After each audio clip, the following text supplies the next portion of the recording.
बिहार का अगला मुख्यमंत्री कौन होने जा रहा है? वो नीतीश कुमार जी। नीतीश जी का कार्यकाल और आपके पार्टी, आपके नेता मांझी जी के कार्यकाल में क्या फर्क आप देखते हैं? एक आरजेडी के पसंदीदा नेता का नाम और एक जदयू के पसंदीदा का नाम जो आपको पसंद है। आरजेडी का पसंदीदा नेता का अगर हम बात करेंगे तो सिर्फ एक मात्र नेता। चलिए, पहली पसंद कौन, मखदूमपुर या जहानाबाद? ठीक है, नरेंद्र मोदी जी के बारे में एक अच्छी बात है, एक बुरी चीज है जो आपको लगता है? हमारे नेता, अपने नेता, प्यारा नेता।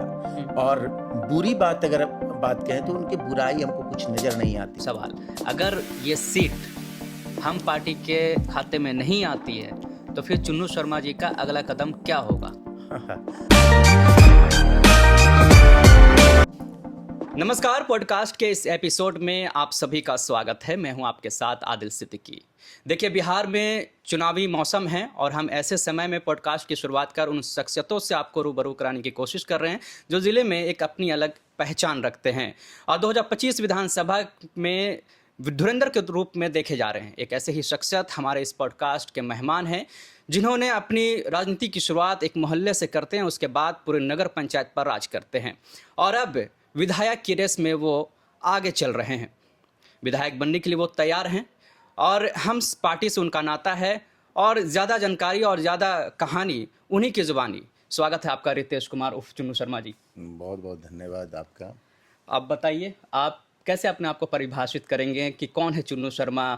कोई मीडिया ने आपको लाइन दे दिया कि तूफान है, कोई कह रहे हैं कि जादूगर हैं, खुद को कैसे परिभाषित करेंगे चुन्नू शर्मा? देखिए, परिभाषित तो हम जो पिछले 1 वर्ष से हम जहानाबाद में मेहनत कर रहे हैं तो वहाँ के लोग खुद परिभाषित कर रहे हैं। और ये जो तूफान और वो जो भी नाम, ये तो मीडिया वाले लोग समय समय पर शायद प्रभावित होकर या फिर खुश करने के लिए जो भी कह सकते हैं, वो आए दिन उनका काम है। और उनको, सभी मीडिया कर्मियों को धन्यवाद जो इस तरह का नाम से, इस तरह का हम लोगों को सम्मानित करने का काम किया। लेकिन अगर परिभाषित करने का काम अगर अभी के समय में एट राइट जो अभी जो वर्तमान समय में, तो हम यही कहना चाहेंगे कि एक आम कॉमन मैन की लड़ाई है। एक आम आदमी, ऐसे आप राजनीति जगत में आप ध्यान से देखेंगे तो पाएंगे कि एक इमेज बना हुआ है कि इसके लिए एक बड़े धनबल की ज़रूरत होती है, बड़ा शख्सियत चाहिए, मतलब। और जबकि ये सारा काम प्रोसेस जो है कार्मिक है, मतलब कर्म के अनुसार ही सक्सेस सफल। वो जो बड़े लोग भी हैं वो कर्म करके ही, चाहे नीतीश कुमार जी की बात करें, लालू प्रसाद यादव जी की बात करें, जीतन राम मांझी साहब की बात करें, उपेंद्र कुशवाहा साहब की बात करें या चिराग पासवान साहब की बात, सब ये लोग जो हैं कुछ न कुछ उनका अलग व्यक्तिगत स्वरूप है और कर्म के अनुसार ही हुआ है। ऐसा नहीं कर सकते हैं कि कर्म उन्होंने नहीं किया। तो हमने भी उसी चीज़ को पकड़ा कि वो कर्म तो हर एक इंसान के अंदर छुपा हुआ है। तो हम अपने अंदर छुपे हुए हुनर को हमने ये जहानाबाद विधानसभा में, और जहानाबाद विधानसभा में क्यों कहें, हम तो लगातार सक्रिय रहे हैं राजनीति के प्रत्येक सेगमेंट में, हर चुनाव में अपने आप को प्रस्तुत करते आए हैं। ये और बात है कि हम कितने अपने आप को पब्लिक के बीच में प्रभावित कर पाते हैं, ये तो देखने वाला बात होगा। और मीडिया कर्मी हैं, वो नाम देते रहेंगे, धन्यवाद उनको। और ये आम आदमी की लड़ाई है। और अगर ये आवाज़, हम फिर से बोल रहे हैं, ये अपील है जहानाबाद विधानसभा के आम नागरिकों से, खासकर कि युवा लोगों से, कि अगर ये आवाज़ को खामोश कर दिया गया या अगर आवाज़ सफल नहीं हो पाता है तो फिर काफ़ी लंबे अरसे तक कोई आम इंसान, कोई आम आदमी इस तरह का जो है लड़ाई लड़ने का सोचेगा भी नहीं। इतनी बड़ी भीड़ में अपने आप को प्रस्तुत करने से भी डरेगा।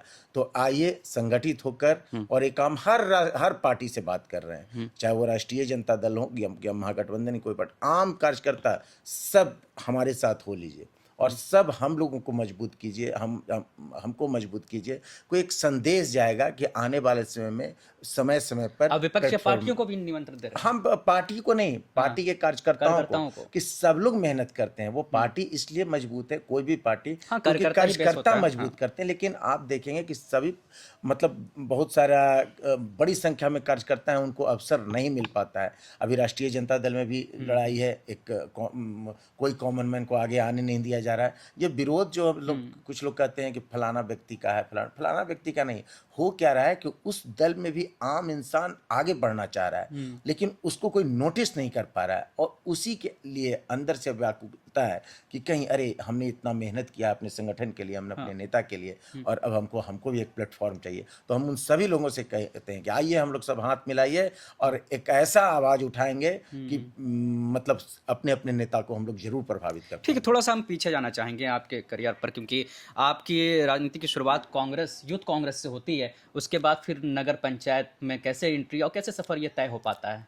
हाँ, देखिए यूथ कांग्रेस का जो शुरुआत हुआ, ये कोई गंभीरता से शुरुआत नहीं हुआ। हम ये मखदूमपुर का गांधी मैदान है, आप परिचित ही होंगे। जी। वहाँ एक टूर्नामेंट में हम घूम रहे थे, और घूमने के क्रम में उस समय यूथ कांग्रेस की टीम सभी जगहों पे सक्रिय थी, और हमसे मुलाकात हो गई, और उन्होंने बताया कि युवा कांग्रेस ये है वो है, इस तरह से आप इसमें तरक्की कर सकते हैं। युवाओं के लिए खास जो है राहुल गांधी ने योजना बना रखी है, देश के सभी युवाओं को आगे लाना है, ऐसा हमारे नेता का। तो हम प्रभावित हुए, हम बोले कि हम जुड़ना चाहते हैं। तो बोले कि ठीक है, ये है आपका फॉर्म है, और आप और ज़्यादा से ज़्यादा संख्या में सदस्य बनाइएगा तो पंचायत स्तर की चुनाव भी आप लड़ सकते हैं, बूथ स्तर के भी चुनाव लड़ सकते हैं, प्रखंड स्तर के, जिला स्तर के, प्रदेश स्तर का। मतलब ये सब कुछ है आपके ये जो आप बनाते हैं मेंबरशिप फॉर्म। तो हमने लिया, और बड़े आसानी से बड़ी संख्या में हमने वो फॉर्म भरवा दिया। हमको, मेरे लिए आसान लगा। लड़ा, विधानसभा, युवा कांग्रेस का विधानसभा का अध्यक्ष के रूप में निर्वाचित हुए। वो चुनाव से हुआ था, जहानाबाद में चुनाव हुआ था। थोड़ा सा वहाँ पे कुछ कठिनाइयाँ भी आई? हाँ, कठिनाइयाँ भी आई, और अंतिम में कुल मिलाकर हम लोग उस विधानसभा अध्यक्ष पे आसीन हुए और काम भी करना शुरू किए। ऊर्जावान एकदम, बिल्कुल लगा कि नहीं, युवा कांग्रेस को सब छा जाना है। और हमने लेकिन जब काम करने की शुरुआत की तो जगह जगह पर काफ़ी अड़चन, और अड़चन से हम घबराने वाले नहीं हैं, ये मेरा शुरू से मानना था। लेकिन हमको लगा कि इस संगठन का कोई उद्देश्य, लक्ष्य, कोई मकसद नहीं है। ये सिर्फ और सिर्फ एक व्यक्ति के लिए है, एक परिवार के लिए है, और आम लोगों के लिए उसमें कोई जगह नहीं है। और उस व्यक्ति और उस परिवार तक पहुंचना एक आम इंसान के लिए काफ़ी कठिन है। कांग्रेस छोड़ दिए हैं, लेकिन हम अपना अंदर का जो कांग्रेस के मोह लिए भंग इसी तरह से हो गया आपका। हाँ। हाथ का साथ छोड़ दिया आपने। हाँ, बिल्कुल। लेकिन आप जिस जगह पर हैं, इसी जगह से, इसी ज़िले से बहुत बड़े शख्सियत, कई नाम ऐसे निकले जो कांग्रेस ने ही दिया। बड़े सांसद भी हुए, पार्लियामेंट में मंत्री भी बने, कई ऐसे नाम हैं।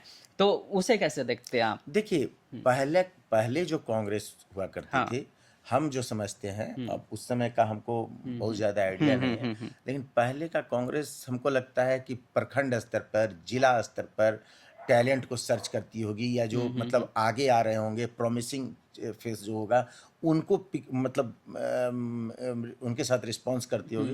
लेकिन अभी वर्तमान में कांग्रेस का कोई है क्या जो प्रखंड स्तर पे और अपने जिला स्तर के सक्रिय या अच्छे कार्यकर्ताओं को वहाँ कोई नोटिस करने वाला भी नहीं है। आप खुद देखिए, इसमें हमको कहना नहीं है। और पहले जो जिला में हुए उनको उठाया गया, ऐसा नहीं कि कांग्रेस, वो भी संघर्षशील हो रहे होंगे और उनके संघर्ष से प्रसन्न होकर कांग्रेस में एक प्लेटफॉर्म मिला होगा। लेकिन अभी कौन सा प्लेटफॉर्म है? कांग्रेस तो खुद यहाँ बिहार में इनको लालू यादव नोटिस करेंगे, राजद नोटिस करेगी, तब कांग्रेस का वजूद है, जो अभी का कांग्रेस का है। नगर पंचायत में कैसे एंट्री आपने लिया? ये नगर पालिका चुनाव, जो युवा कांग्रेस वाला टीम, तो राजनीति का बुखार चढ़ा, कुछ दिन सक्रिय रहे, लेकिन पेट का मार जो होता है ना, कहते हैं घर का दबाव की, कमाने के लिए पढ़ाई होता है, मेहनत होता है। तो जो थोड़ा बहुत ज्ञान लिए थे तो घर का दबाव में चले गए काम करने। और हमारा शुरू से थोड़ा सोशल, मतलब गांव के हर सामाजिक कार्य में काम एक्टिव रहते थे। तो वहाँ नौकरी कर रहे थे, अच्छा भी लग रहा था, नया माहौल था। लेकिन ग्रामीण स्तर के जो मेरे साथी थे वो लगातार हमको वहाँ कांटेक्ट करते थे, यहाँ की समस्याओं को लेके बताते थे। कुछ लोग का कहना था कि तुमको वहाँ नहीं होना चाहिए, यहाँ होना चाहिए। और दुर्गा पूजा का समय था और हम बहाना बना के चले आए, छुट्टी का बहाना। और फिर हम यहीं, अब विशेष क्या बताएं, रह गए तो गांव आने लगे। उसी समय नगर पालिका का चुनाव होना था। मेरी टीम के साथियों ने बताया कि नगर पालिका के चुनाव में पार्टिसिपेट करो, लेकिन हम एक अपने ही टीम के साथी को, चूँकि महिला टीम थी तो उसको हम प्रमोट करना महिला का वो चुनाव होना था वार्ड पार्षद और चेयरमैन के रूप में। तो एक टीम के ही साथी को हम चाहते थे कि वो कांग्रेस, युवा कांग्रेस के टाइम से वो मेरे साथ थी। तो लेकिन अफसोस कि फिर सभी लोग, अफसोस नहीं, अच्छा ही हुआ, सारे लोग मेरे ही साथ हो लिए और मेरे ही नाम पर मुहर लगाए, और अंत में हमने अपनी माँ को चुनाव लड़ा। बेहद कठिन वो समय रहा था। हालांकि चुनाव लड़ना एक अलग उत्साह जनक माहौल होता है, लेकिन मेरे लिए वो चुनौती रहा। चुनाव फिर लड़े, वार्ड पार्षद का जीते, चेयरमैन बने, और फिर एक बार अविश्वास में गिरे भी फिर, लेकिन वो अविश्वास जो है ना, हमारे अंदर बहुत सारा ज्ञान दिया, और उसके बाद हमने पीछे मुड़कर नहीं देखा। फिर सारी जिस समय आपने राजनीति की शुरुआत की और जब एक्टिव हुए हैं, उस समय जब नरेंद्र मोदी जी 2014 में शायद वो नारा लगा करके आए, सबका साथ सबका विकास, और भारी संख्या में लोग जो युवा नेता के तौर पर थे वो उसमें शामिल हुए हैं, तो आप क्यों नहीं आकर्षित हुए बीजेपी या राजद से? क्योंकि जब जहाँ पर आप हैं, स्थानीय गढ़ कहा जाता है कि राजद के ज़्यादा संख्या में लोग हैं, तो आप क्यों नहीं प्रभावित हुए इन दोनों पार्टियों से? देखिए, एक वक्त में हम राजद सुप्रीमो जो हैं लालू प्रसाद यादव जी, उनके करीब हुए। अब करीब, मिले हैं? हाँ हाँ हाँ, वो मेरे भाई थे, और उन्होंने हमको मिलवाया था लालू उस समय मतलब ये बात रही होगी 2013 का ये, तो या 2012 के ही लास्ट मोमेंट में, मतलब नवंबर दिसंबर, या तो उस समय मिले थे हम उनके आवास पर, और वो पहला मीटिंग ही जो है बड़ा मज़ेदार रहा।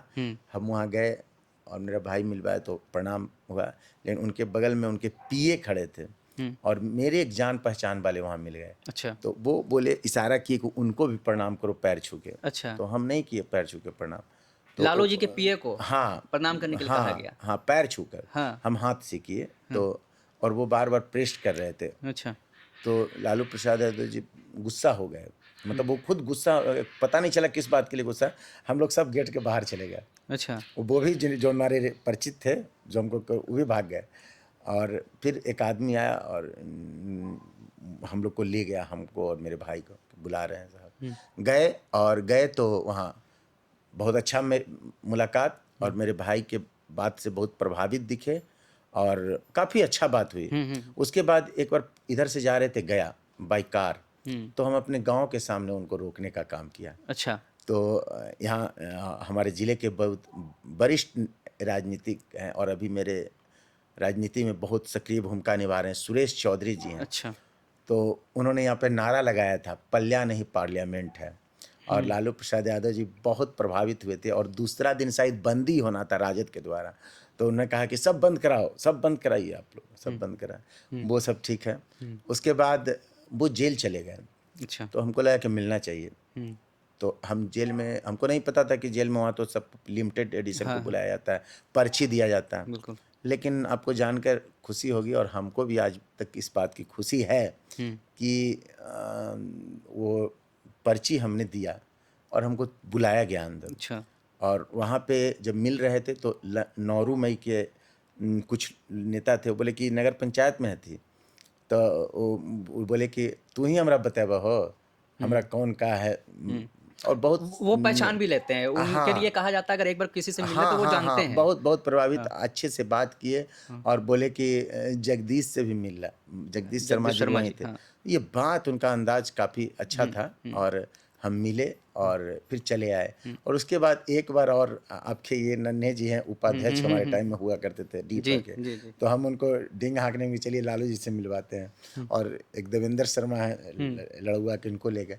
लेकिन वहाँ गए तो उस समय बहुत भीड़ था। अच्छा। तो हम प्रणाम किए, तो वो कुछ बोले नहीं।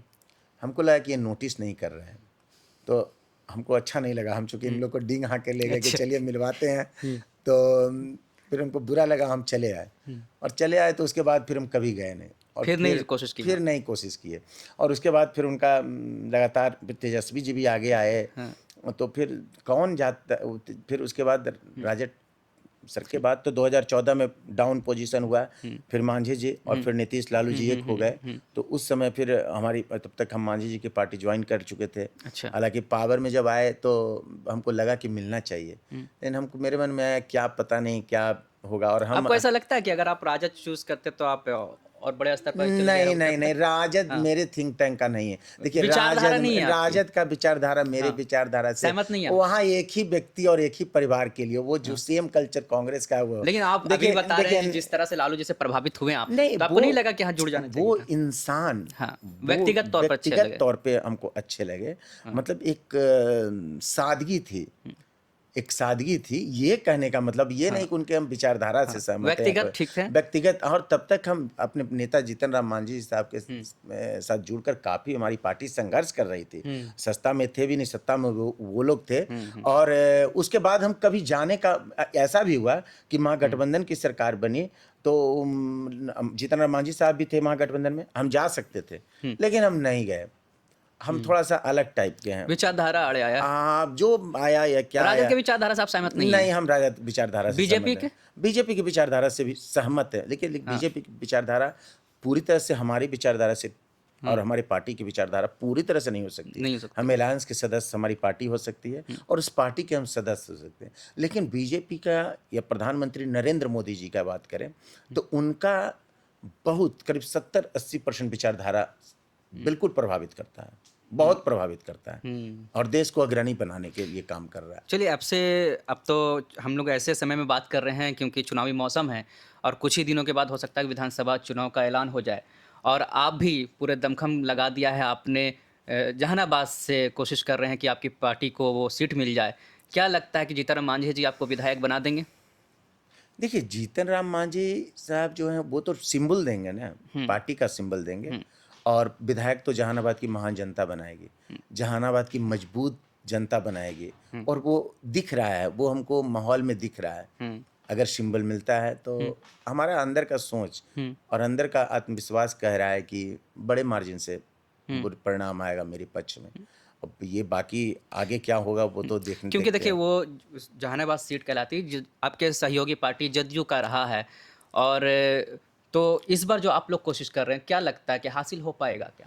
हासिल क्यों नहीं हो पाएगा? क्योंकि एनडीए अलायंस के टॉप लीडरों ने शुरू में ही घोषणा कर रखी है कि जहां पे जो पार्टी एनडीए का मजबूत रहेगा उसको सिंबल मिलेगा, उस पार्टी को वहां वरीयता दिया जाएगा। आप नोटिस कीजिए, शुरू की बात करें और उस अगर उनका एनडीए के टॉप लीडर को सही माना जाए, उनके वक्तव्य को सही मानते हैं तो हम पार्टी वहां मजबूत है। जेडीयू 2 बार से हार चुकी है और बड़े 40,000 वोट से, जो देखिए ना। हाँ, देख रहा हूँ। कितना संघर्ष कर रही है कितना वो। हो सकता है कुछ लोग इस गलतफहमी में होंगे कि फलाने नेता के खिलाफ नाराजगी है इसलिए हम जीत जाएंगे, ऐसा भी सुनने को मिलता है। और हमको ये बात बहुत, हमारे अपने लोग भी बोलते हैं ना, बहुत कटु लगता है। अगर हम एंटी इनकम्बेंसी के कारण जीते, यानी मेरे अंदर हुनर नहीं है। एंटी इनकम्बेंसी कब तक हमको साथ देगा? कब तक साथ देगा? हम चाहते हैं कि आरजेडी का टॉप लीडर तेजस्वी यादव जी आए, उनसे हमारी लड़ाई हो और हम बता रहे हैं कि उनको हम हरा देंगे। आप हराएंगे? एकदम बिल्कुल। देखिए चुनाव लड़ने का एक तरीका होता है, पब्लिक से जब हम बात करेंगे ना, पब्लिक को पता चल जाए कि यही मेरा आवाज है, जो हम बोल रहे हैं वो जनता की आवाज है, वो पब्लिक। और यही कारण है हम बहुत दिन तो जहानाबाद में मेहनत किए नहीं है। आप देखते हैं कि एक साल भी नहीं हुआ होगा अभी। और लेकिन जब भी आम खास करके गरीब गुरबों में देखिए, आप जाति की बात करते तो हमारे समाज में जाएंगे तो हमको लोग बोलेंगे कि अंतर देखिए, तो टिकट लेके आवा ना, एकदम निश्चिंत रहे, सब दे दे भाई, सब जीत जावा। ये मेरे जाति के लोग, आप जाति की बात करते हैं तो उस पर हम बता रहे हैं। और जब मैं उस सोसाइटी के पास जाता हूँ जिसको आप लोग बीकर सेक्शन कहते हैं, जिसको आप अति पिछड़ा कहते हैं, या जिसको जो पॉलिटिकल नाम दें, वो लोग कहते हैं, वो सिर्फ मेरी बात करते हैं कि सिर्फ आप।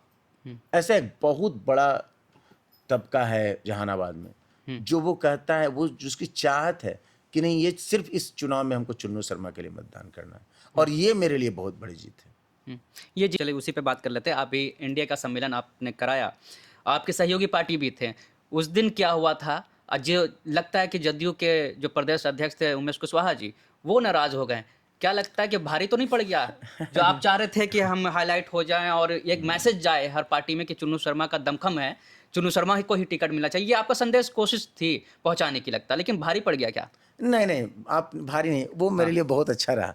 आपको बता दे रहे हैं कि जब इस तरह का माहौल आया हाँ। और आप सच्चाई बता रहे हैं, पब्लिक खुद से जय जय कर रही थी। अगर हमको जय जय करवाना होता तो हम सेटिंग करते कि जैसे ही हम मंच पे चढ़े और तुम मेरे पीछे से आना इतने संख्या में, हम चाहते तो आसानी से कर। हम तो उधर गौरक्षणी में थे, गौरक्षणी में थोड़ा गाय गाय गौशाला में गए हुए थे, साईं बाबा के मंदिर में थोड़ा आप नहीं थे दर्शन स्टेज नहीं, हम पीछे से आए। हम साईं बाबा के मंदिर में दर्शन किए, आराम से गौरक्षणी में थोड़ा गए, गौ माता का दर्शन किए और उसके बाद हम धीरे से 2 आदमी मेरे साथ हम चढ़ गए मंच पे। वहाँ तो जयकारी लगा रहा था क्योंकि उनके अंदर सेंटीमेंट है कि चुन्नू शर्मा को विधायक बनाओ, तो उसको आप नहीं रोक पाएंगे। और जगह जगह पर हम और एक चीज़ और, ये तख्ती, हम तो तख्ती भी नहीं लाए थे, झंडा हर पार्टी के लोग लिए हुए थे, चाहे वो भारतीय जनता पार्टी के रहे हों या फिर जेडीयू के रहे और या फिर लोजपा के भी थे।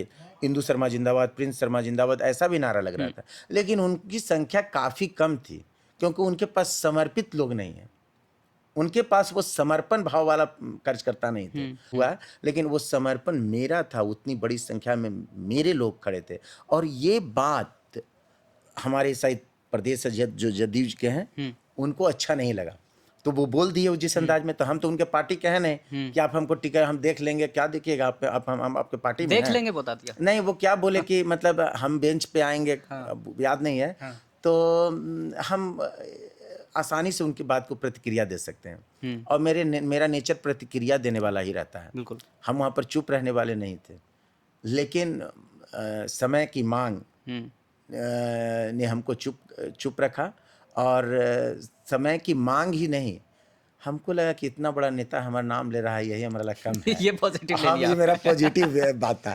हम कहे चलिए भाई, जदयू के प्रदेश अध्यक्ष को कम से कम चुन्नू शर्मा नाम वहाँ से चिल्लाए होंगे तो नेता लोग जाने ना भाई कि वहाँ बमक गए, कहा हुआ था चुन्नू शर्मा। तो हम कहे कि भैया बड़ी अच्छा, धन्यवाद। तो वो मेरा अच्छा काम करके गया, हम उसको बुरा रूप में नहीं मानते। अच्छा, जदयू के भी जहानाबाद में कई वरिष्ठ नेता हैं जो आप वो लगे हैं, जद्दोजहद कर रहे हैं, तो उनसे चुन्नू शर्मा कैसे अलग हैं और क्यों अलग हैं भाई? कैसे दावेदारी जो पेश कर रहे हैं? तो उनका कहते हैं कि हमारा पहले हक बनता है क्योंकि हम बहुत लंबे समय से संघर्ष कर रहे हैं। तो क्या कहना है आपका इस पर? नहीं, तो वो लोग संघर्ष करें, उनके संघर्ष को सलाम, बहुत अच्छा। संघर्ष करेंगे, प्रत्येक संगठन का प्रत्येक कार्यकर्ता, प्रत्येक नेता का काम है संघर्ष करना और परिणाम के लिए अपना हर कुछ न्यौछावर कर देना। लेकिन हम उन लोगों से अलग हैं। इस कैसे अलग हैं? देखिए, अब विस्तार में अभी जाने का वक्त नहीं है, एनडीए अलायंस है, चुनाव समय पर है, लेकिन हम अलग हैं। हम जो है जमीन से उठे हुए इंसान हैं। मतलब हम कोई सिर्फ पूंजी के, अब देख लीजिए जहानाबाद में जो भी लोग सक्रिय है वो सिर्फ अपने पैसे के आकार को देखकर, पैसे का साइज को देखकर राजनीति कर रहे हैं और हम अपने राजनीतिक जो मेहनत है उसकी आकार को देख के मेहनत कर रहे हैं और मेरे अंदर का तजुर्बा कहता है कि इस बार सफलता मेरी होगी। चुन्नू शर्मा का विधायक बनने के लिए इतना जिद क्यों है?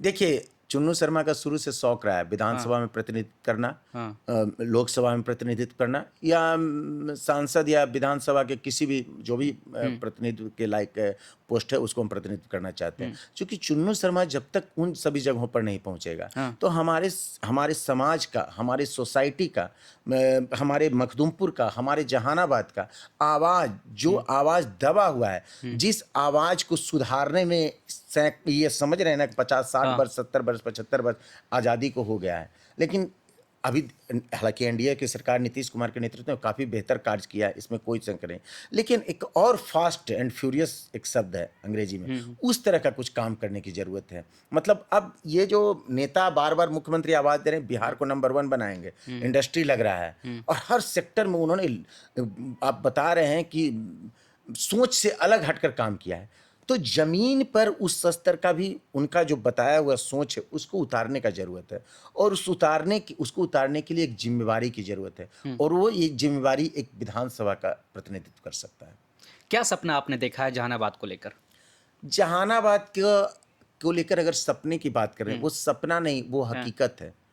जहानाबाद के अप्रोच को हम बदलना चाहते हैं। एक घिसा पीटा सिस्टम चल रहा है अभी जहानाबाद में, कि विधायक बनेंगे, कार्यकर्ता हो गए, विधायक जी का फंड को लेके मारा मारी, विधायक जी का फंड लेके उत्साहित हो गए, या फिर विधायक जी चंदा बंदा दे दिए।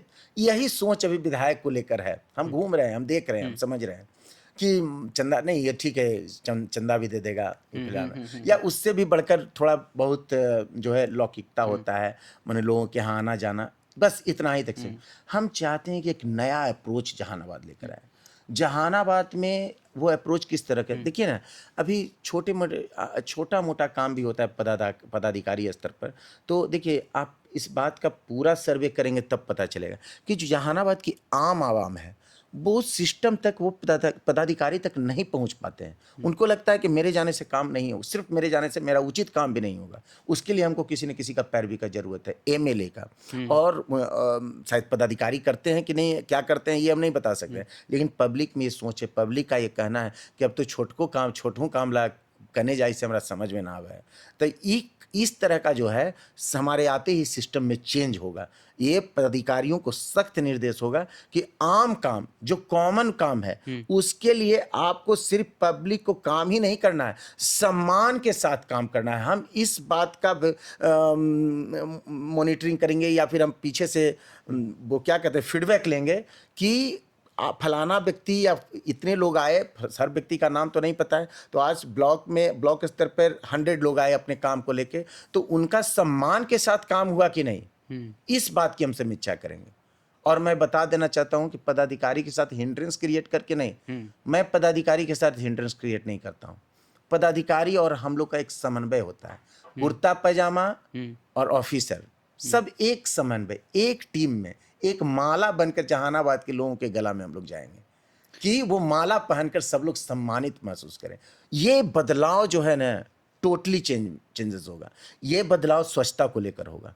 स्वच्छता के स्तर पर हम जहानाबाद से काफी, लेकिन मौजूदा यही समय है जब सबसे ज़्यादा भ्रष्टाचार का आरोप प्रशासनिक महकमे में ही लगता है, ये अधिकारियों पर ही लगता है, तो फिर कैसे सामंजस्य बैठा पाएंगे? क्या जादू आप कर देंगे? देखिए, ये पदाधिकारियों पे आरोप लगता है, उसका हकीकत तो हमको नहीं पता है। तो ये आरोप क्योंकि वहाँ का प्रतिनिधित्वकर्ता कमजोर है, वहाँ का एमएलए कमजोर है। आप मानते हैं ना कि ब्लॉक में भ्रष्टाचार है? नहीं, हम नहीं मानते हैं। क्योंकि आप आवासीय भी बनाने जाइए तो पैसे देने पड़ेंगे आपको। तो ये पैसा, ये कौन, ये भ्रष्टाचार का जो भ्रष्टाचार का बीज है, वो क्यों है? अगर है भी तो ये है भी, अगर लोगों का कहना भी है तो इसी को मॉनिटरिंग करने के लिए तो एमएलए होते हैं, विधानसभा प्रतिनिधित्व करने के लिए, कि भैया हमारे विधानसभा में कुछ गड़बड़ ना हो, हमारे ब्लॉक में आम लोगों को, जो गरीब लोग हैं, उनको किसी काम के लिए पैसा देना ना हो। अब सिर्फ खाली कह देने से, यही तो जो पब्लिक इस तरह का आरोप लगाते हैं उनसे कहते हैं कि आइए ना, मिलके सारे सिस्टम को चेंज कर देंगे। ठीक है ना। विधायक जी नगर पालिका में आरोप लगाते हैं कि पदाधिकारी नहीं सुनता है, नहीं सुनते, फलाना नहीं सुन, सीओ नहीं सुनता, अफसरशाही है, अफसरशाही। ये सब क्या शाही है? पब्लिक शाही है। तो आप में क्वालिटी नहीं है, तो आप काहे के, आपको तो वहां पर नहीं होना चाहिए था, आपको तो इस्तीफा दे देना चाहिए। नगर पालिका में गए तो नगर पालिका के प्रतिनिधित्वकर्ता के साथ बैठक किए, विभिन्न विचारधारा के लोग नगर पालिका में जीत कर जाते हैं, और आप डिफरेंट विचारधारा के हैं, राजद, जेडीयू, बीजेपी, रालोमो, लोजपा, लोजपा, फलाना चिलाना, जितने भी पार्टी हैं, ये मछली, ये जो मुकेश सहनी जी हैं, उनके भी प्रतिनिधित्वकर्ता हो, सोच के से प्रभावित होकर, सबको मिला के डेवलपमेंट से कंप्रोमाइज नहीं। बाकी आप लोग राजनीति करते हैं, हम लोग भी राजनीति करते हैं, मेरे नगर निकाय में भी राजनीति हम लोग सब करते हैं, खूब करते हैं।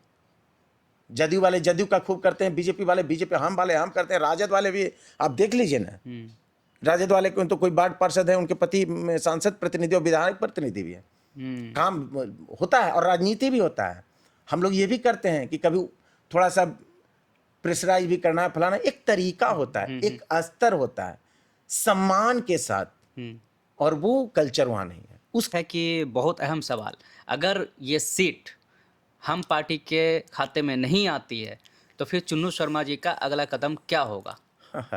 ये देखिए, ये सीट नहीं आती है या फिर आती है, ये सब संशय है, और ये सब लोग ये मतलब ये एक उम्मीद में है, हम भी उम्मीद में हैं, जेडीयू वाले भी उम्मीद में हैं, बीजेपी वाले भी उम्मीद में हैं, रालोमो भी उम्मीद में है, और लोजपा भी उम्मीद में है। या सिर्फ हो सकता है कि हम तीन पार्टी, जेडीयू बीजेपी, हम ज़्यादा होंगे उम्मीद में, या फिर सिर्फ जदयू हम होगी।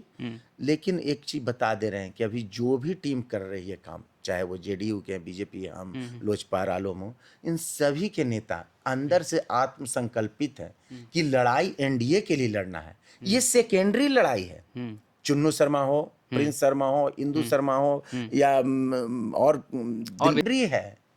पहले एनडीए को प्राथमिकता और उसके बाद अपनी चाहत। पहले बिहार, पहले जहानाबाद की आज़ादी, जहानाबाद की डेवलपमेंट को लेकर कोई कंप्रोमाइज नहीं, और उसके बाद अपना विकास। ना तो अपनी अपनी चाहत पर हम सवाल कर रहे हैं, आपकी अपनी चाहत पर। मान लीजिए कि वो जदयू को चला गया, फिर चुन्नू शर्मा जी क्या करेंगे? चुन्नू शर्मा फिर साथ लग जाएंगे एनडीए को जिताने में। जनता की मांग पर आप निर्दलीय नहीं लड़ेंगे? नहीं, ऐसा ये सब, और न जनता अगर हमसे मांग भी जनता करे। मांग करे देखिए तो चलिए अगर आप आइए। नहीं ऐसा नहीं है। अगर मगर आप जो सुनना चाहते हैं वो मेरे से नहीं निकल सकता है।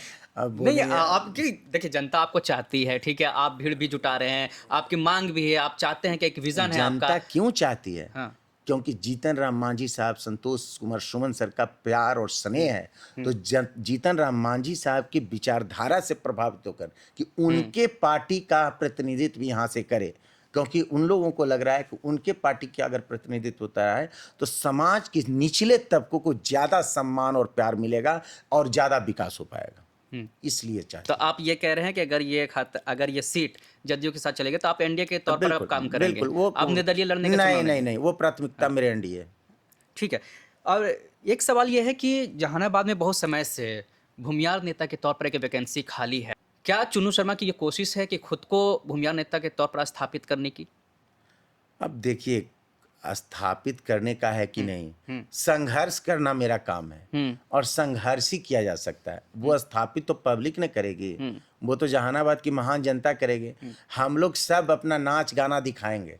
अब ऑडियंस अब कितना प्रभावित हो पाती है, ये एक मंच, एक उदाहरण दे रहे हैं। तो अब हम लोग सब अपना हुनर दिखा रहे हैं, अब बाकी जनता को सोचना है और जनता को करना है। देखिए, लोकतंत्र में जनता ही मालिक होती है। आपकी पार्टी 20 सीट की मांग कर रही है। आपके मांझी जी की मांग है कि भाई कम से कम हमको 20 सीट चाहिए, 20 सीट जीतने के लिए। तो क्या लगता है कि अगर इस मांग को पूरी की जाएगी?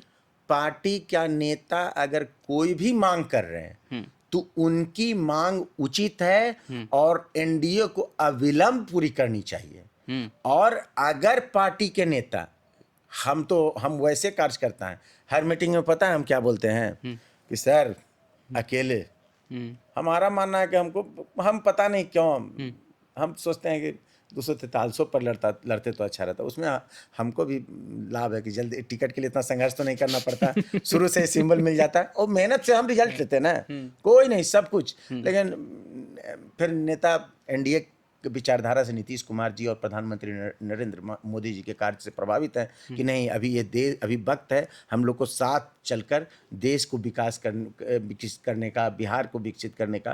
तो हम कहते हैं सर ठीक है। तो अगर नेता हमको, जो हम लोग तो कार्य करता है, माने वो कहते हैं ना, सेना नायक जो कह दिए, राजा जो कह दिए, तो हम लोग तो उठ ही जाएंगे। कहना ये चाह रहे हैं कि अगर 20 सीट ना मिले तो सर आप अकेले लड़ लीजिए? हम ये कहना नहीं चाहते हैं। प्रत्येक मीटिंग में हम आवाज उठाते रहते हैं। हम प्रत्येक मीटिंग में जब भी होता है कि तभी अकेला चलो रे, वो कहते हैं। तो चुन्नू शर्मा जी महत्वाकांक्षी है? कितने महत्वाकांक्षी आप? महत्वाकांक्षी नहीं है। महत्वाकांक्षी तो वो होते हैं कि जो मतलब अब ये चीज ऐसे चीजों का ये कल्पना करें जो पाए। महत्वाकांक्षा हालांकि अच्छा बात भी होता है, अति महत्वाकांक्षा से बच के रहना चाहिए, लेकिन हम अति महत्वाकांक्षी नहीं है। हमारा एक उद्देश्य है और ये मेरे मन का जो माइंडसेट है वो सुनिश्चित करता है और उसी के परिप्रेक्ष्य में हम काम करते हैं। बिहार का अगला मुख्यमंत्री कौन होने जा रहा है? वो नीतीश कुमार जी। बिहार का दुर्भाग्य होगा अगर हमारे नीतीश कुमार जी अभी अगर वो अस्वस्थ भी होते हैं तो उनको जब तक उनके अंदर पावर है, एनर्जी है, मतलब हम तो कहते हैं कि लास्ट मोमेंट, भगवान करे वो काफ़ी लंबी उम्र तक रहे। लेकिन नीतीश कुमार का नाम ही बिहार के विकास के लिए काफ़ी अच्छा है। नीतीश कुमार का अंदाज ही जो है ना, बिहार को एक सिक्योरिटी देता है, सुरक्षित महसूस कराता है। और जब आप सुरक्षित महसूस करेंगे तो आपका दिमाग भी काम करेगा, आपका शरीर भी काम करेगा, मतलब हर तरह से। और जब ये सारा आपका बॉडी पार्ट अच्छा काम करेगा तो सिर्फ विकास विकास विकास, चाहे वो किस नीतीश जी का कार्यकाल और आपके पार्टी, आपके नेता मांझी जी के कार्यकाल में क्या फ़र्क आप देखते हैं? हम समझते हैं कि नीतीश कुमार जी और जीतन राम मांझी साहब का जो भी कार्यकाल रहा, वो दोनों का माइंडसेट एक था, क्योंकि दोनों का सरकार एनडीए की सरकार थी। मतलब एक एजेंडा तय था, और उस एजेंडे में जो नीचे क्रम में थे, जो नीतीश कुमार जी के लिए जो टास्क था कि नहीं आने वाले समय में करेंगे, शायद वो डिले, हम ये मान सकते हैं उद्देश्य था, लेकिन वो शायद नीचे की ओर था। मांझी साहब ने उनको ज़्यादा महत्व दिया और उन कार्यों को किया जो समाज के निचले तबके, निचले वर्ग के लोग थे, जिनको आप दबा कुचला अभी कह रहे थे, वीकर सेक्शन है, उनकी बात उन्होंने पहली शुरू कर दी और तुरंत इम्प्लीमेंट में लाया। बहुत सारा अनेकों कार्य उन्होंने किया। एक एक बात की अगर आप समीक्षा करेंगे तो वो समझते हैं नौ बिहार निर्माण की ओर हमारा चल रहा था। तो अब बारी है रैपिड फायर की, जिसमें आपको जवाब देना होगा। कुछ नाम रखे जाएंगे, उसमें क्विक आंसर आपको देना होगा। ठीक है, रेडी? रेडी। सामाजिक न्याय के योद्धा आप किसे मानते हैं? जननायक कर्पूरी ठाकुर जी, लालू जी या जीतन राम मांझी जी? ये तीनों किन्हें मानते हैं? जीतन राम मांझी साहब। लालू जी नहीं? नहीं, सिर्फ जीतन राम मांझी साहब। जननायक और जननायक कर्पूरी ठाकुर जी एक ऐसा व्यक्तित्व है। सामाजिक न्याय के लिए तो कहा जाता है कि लालू जी ही नहीं नहीं नहीं नहीं नहीं नहीं नहीं नहीं, ये जननायक कर्पूरी ठाकुर जी हैं जिन्होंने एक रास्ता दिखाया है, और उनकी भी बात कर सकते हैं। हमारी मुलाकात उनके जो रामनाथ ठाकुर जी हैं उनसे हुई थी, और उसके बाद हम जाने कि कर्पूरी ठाकुर साहब का क्या विचारधारा रहा होगा। लेकिन ये रैपिड राउंड है, अब उस पर नहीं हम बातें लंबी। दलितों का मसीहा कौन? लालू जी, स्वर्गीय रामविलास पासवान जी या श्री बाबू? शायद श्री बाबू, क्योंकि सबसे पहला उन्होंने एक काम किया था। हम समझते हैं सबसे पहला अगर दलितों के पक्ष में आवाज किसी ने उठाया था तो वो श्री बाबू थे, विलास पासवान। ठीक है, गरीबों का मसीहा कौन? लालू जी, मांझी जी या नीतीश कुमार? जीतन राम मांझी साहब। ये तो आप अपने नेता का ही नाम ले रहे हैं। नेता है, नेता है, इसलिए ये प्रेशर है। नहीं, ये प्रेशर नहीं है। आपको नहीं, सच्चाई क्योंकि गरीबों का मसीहा देखिए लालू जी को भी कहा जाता है। अब नीतीश कुमार जी ने भी बहुत पॉजिटिव काम किया। देखिए, अभी सोसाइटी में प्रधानमंत्री नरेंद्र मोदी हों या नीतीश कुमार हों, जीतन राम मांझी साहब हों, लालू प्रसाद यादव जी हों, या फिर जो भी नेता हैं, सभी का प्रयास है उठाने का। लेकिन आप जब जीतन राम मांझी साहब का नाम मैंने इसलिए लिया कि क्योंकि जब आप मीटिंग हॉल में होते हैं और जब अपने लोग होते हैं, तब वो क्या विचार रखते हैं वो बाकी नेताओं का हम पब्लिक प्लेटफॉर्म पे आवाज सुनते, तो पब्लिक प्लेटफॉर्म पे सबका आपका बात सबको तारीफ ही करने में लगा। लेकिन जीतन राम मांझी साहब का विचार।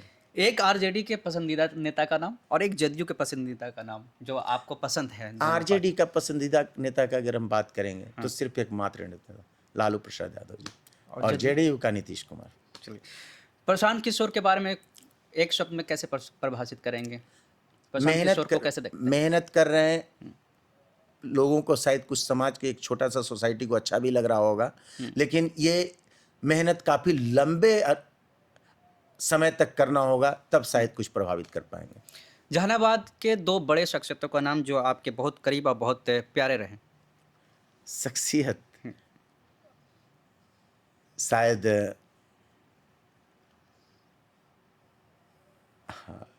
एक वीरेंद्र बाबू हैं, और एक कह सकते हैं, अब जहानाबाद की बात कर रहे हैं तो हमारे तो ऐसे कोई विशेष लगाव रहा नेता नहीं। कोई रोल मॉडल रहे हैं जहानाबाद के? जहानाबाद के नेता शायद जगदीश शर्मा के कुछ करीब हम जो पहुंचते हैं। चलिए, पहली पसंद कौन, मखदुमपुर या जहानाबाद? ऑफ कोर्स पहली पसंद तो मखदुमपुर ही है, लेकिन ये वो दूसरे परिप्रेक्ष्य में। अब मखदुमपुर घर है तो लाजमी सी बात है कि गांव से लोग। हाँ। राहुल गांधी के बारे में कोई अच्छी बातें आपको लगती है? राहुल गांधी इंटरटेनमेंट के लिए अभी जो माहौल में है, उनके आने से थोड़ा इंटरटेनमेंट का माहौल बनता है, और अच्छी बातें करेंगे तो उनकी बातें कुछ अच्छी लगती है, लेकिन वो एक्शन प्लान उनका एसआईआर का मुद्दा उन्होंने उठाया, बहुत वोटर अधिकार यात्रा भी किया, बड़े बड़े मुद्दों को उठाया। देखिए, एसआईआर मुद्दा जो है ना, वो पब्लिक को सिर्फ खिलखिलाने के लिए मजबूर किया, क्योंकि वो मुद्दा था ही नहीं। और ये सबसे बड़ा सेटबैक रहा है महागठबंधन के लिए, कि आप शुरुआती क्षण में एक ऐसा मुद्दा ले उठते हैं जो मुद्दा है ही नहीं, तो इसीलिए पब्लिक ने पूरी तरह से रिजेक्ट कर दिया। और एनडीए के नेताओं ने लगातार प्रोग्रेस की बात की। ये बहुत बड़ा, देखिएगा चुनाव के बाद एनालिसिस होगी, समीक्षा होगी, तो ये पता चलेगा कि ये सबसे बड़ी भूल महागठबंधन के द्वारा की। ठीक है, नरेंद्र मोदी जी के बारे में एक अच्छी बात है, एक बुरी चीज़ है जो आपको लगता है? अच्छी बात है कि देश के प्रति उनका समर्पण, हुँ, देश की तरक्की के लिए जो वो अपनाया गया रास्ता और देश की सुरक्षा के लिए जो कदम, मतलब ये सब कह सकते हैं एक लाइन में कि हमारे नेता, अपने नेता, प्यारा नेता। और बुरी बात अगर बात कहें तो उनकी बुराई हमको कुछ नज़र नहीं आती है। लेकिन अगर बुराई करने की ही बात हो तो हम समझते हैं कि अपोजिशन को लेकर जो है, मतलब जो अपोजिशन बार-बार उन पे आरोप लगाते हैं, अब कहाँ तक सत्य है वो तो नहीं, वो तो हमेशा हाशिए पे होता है। शायद उस पे कुछ फोकस किया जा सकता है। तेजस्वी जी के बारे में कोई अच्छी बातें बता दीजिए। तेजस्वी जी उप मुख्यमंत्री रहे, ये उनकी अच्छी बात है।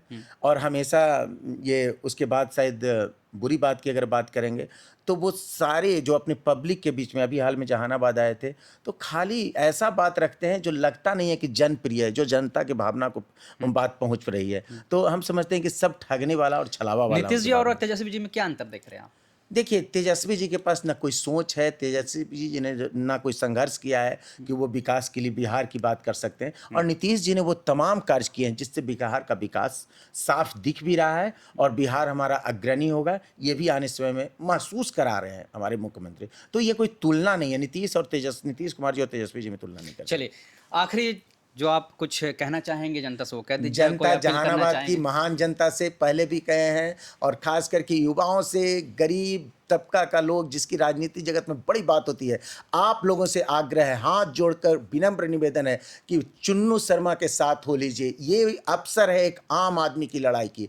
अगर ये नाम आने वाला विधानसभा चुनाव में सफल होता है तो हम आपको दावे के साथ कह सकते हैं कि जहानाबाद की प्रत्येक गलियों से कोई भी इंसान उठकर कह सकता है कि इस बार जहानाबाद में मैं अपनी दावेदारी पेश कर सकता हूं और ये आम लोगों के लिए हित में होगा। बहुत बहुत धन्यवाद। बहुत शुक्रिया आपका। तो ये चुन्नू शर्मा जी को आपने ठीक। सुना है इस पॉडकास्ट में, और क्या कुछ कहना है, प्रतिक्रिया आप कमेंट बॉक्स में ज़रूर दीजिएगा, और इस पॉडकास्ट को आप ज़्यादा से ज़्यादा शेयर कीजिए, और चैनल पर अगर पहली बार हैं तो सब्सक्राइब कर लीजिए, और फेसबुक पर देख रहे तो फॉलो कर लीजिए। नमस्कार।